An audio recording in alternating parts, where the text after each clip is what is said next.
I'm saying it works. Patients preferred it.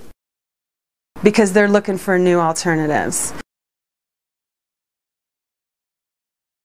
In 2006, it came about because I had several patients and accumulating a number of patients who simply could not do the preparation. Everybody complains about this prep. It's not a lot of fun, but you know, with the goal in what we're doing is we want to see the inside of your colon. I've seen many times where the oral bowel preps will actually create a type of colitis in the colon. 5 to 10 times a year, I come across a patient that can have a very adverse reaction to Dulcolax, where they get severe abdominal cramps, pallor, near fainting episodes, okay, tachycardia, where their heart races, almost to the point that they're considering to call 911. It just so happened we were having a series of cancellations at least once a week, which may not sound a lot to you, but that's a lot of patients not coming in. I took about 150 people, and I did 50 people with hydrotherapy, 50 people with fleets. What we found in that study was that the hydrotherapy worked quite well. We got good to excellent preps in most patients. It was comparable in efficacy to the fleets and the colite.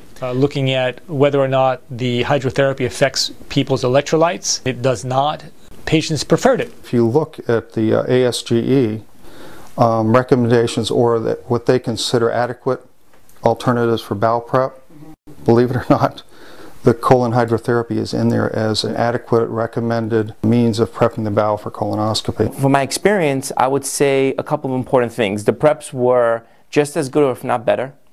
Patient satisfaction was much higher, okay, and the side effects were less. We just advertised one time in the newspaper, and all of a sudden we were booked for the 6 weeks in advance. We've had some people from New York come here because they knew we had the hydro prep. We have people that find us on the internet because they're looking for new alternatives. I have people coming from actually Westchester, from New Jersey, from Manhattan, because I offer this type of a prep. My patients are very satisfied. Those patients that have had both preps before, the oral prep and my colon lavage prep, every single one preferred the colon lavage, every single one. Our patient satisfaction is super high, in the 90s on all of the questions that we ask, and people, they want it. We have found that it is an effective tool, an effective way to prepare for colonoscopy. Most of the patients who have hydrotherapy, when they come back again, ask for the hydrotherapy.